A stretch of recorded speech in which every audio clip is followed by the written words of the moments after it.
Assalamualaikum warahmatullahi wabarakatuh.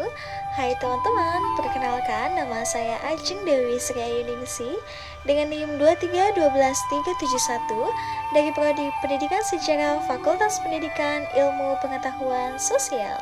Baik teman-teman sekalian, pastinya semua penasaran apa yang akan saya bahas di video kali ini.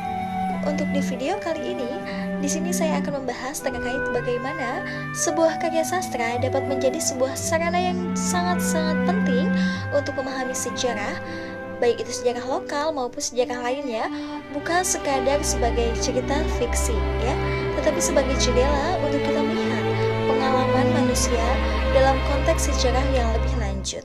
Salah satu contohnya yang akan kita bahas di video kali ini yaitu tentang novel. Pasti semuanya tidak asing terkait novel tersebut, yaitu Ronggeng Dukuh Paruk karya Ahmad Tohari, yang mana di novel ini menggambarkan kehidupan masyarakatnya khususnya masyarakat desa di Banyumas pada masa pergolakan politik tahun 1965. Jika kita melihat sejarah hanya sebagai rekonstruksi masa lalu, maka sumber sejarah ini tidak hanya terbatas pada arsip resmi atau dokumen-dokumen negara. Padahal, sastra ini justru menjadikan sebuah media atau dimensi lain sebagai pengalaman hidup manusia.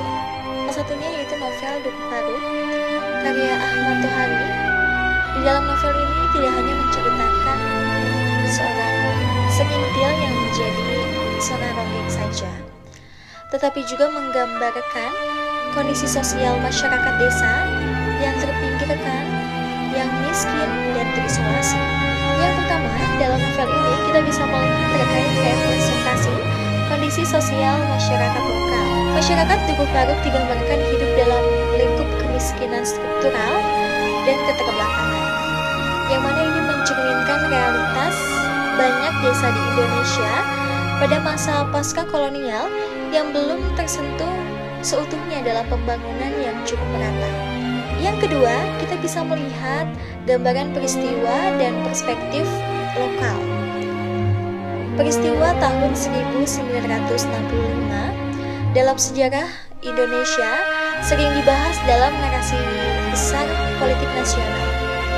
Namun melalui sastra, kita dapat melihat dampak dan tingkat kecil ketakutan, stigma, dan kekerasan yang dialami masyarakat kecil. Bahkan hal ini berbeda dengan buku teks sejarah yang cenderung lebih normatif dan politis.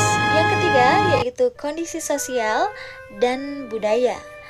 Tradisi ronggeng dalam novel kali ini menunjukkan bagaimana budaya lokal bisa terbenturan dengan nilai moral, nilai agama, dan kekuasaan politik.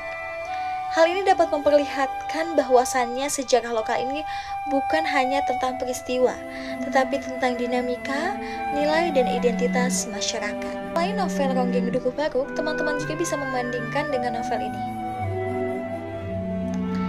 Ia yaitu novel Bumi Manusia karya Pramudia Anantatur, yang mana di sana kita juga bisa melihat bagaimana sastra merekam realita kolonial dari sudut pandang pribumi. Namun yang membedakan novel Ronggeng Dukuh Paruk ini lebih berfokus kepada sejarah lokal dan masyarakat pinggiran. Teman-teman, tadi kita sudah membahas terkait novel Ronggeng Dukuh Paruk. Nah, jika teman-teman sudah menyimak berbagai macam yang tadi sudah kita bahas sebelumnya, di sini teman-teman pasti tahu bagaimana sastra relevan dengan pembelajaran sejarah. Jika ada pertanyaan, mengapa sastra efektif dalam pembelajaran sejarah? Kita bisa menjawab beberapa hal ini. Pertama,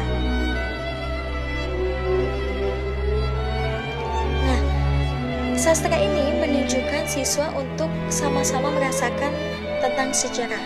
Merasakan dalam artian apa?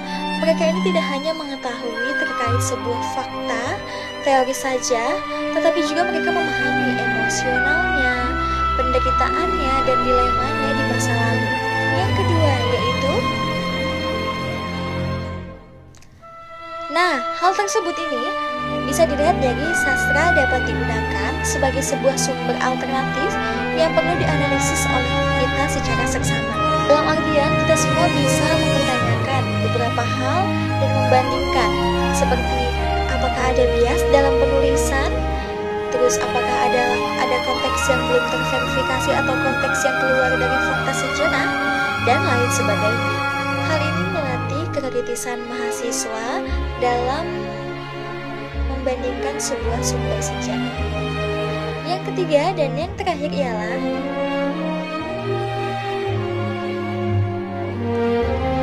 alih-alih membaca buku teks, di sisi lain siswa ini dapat menganalisis kutipan novel.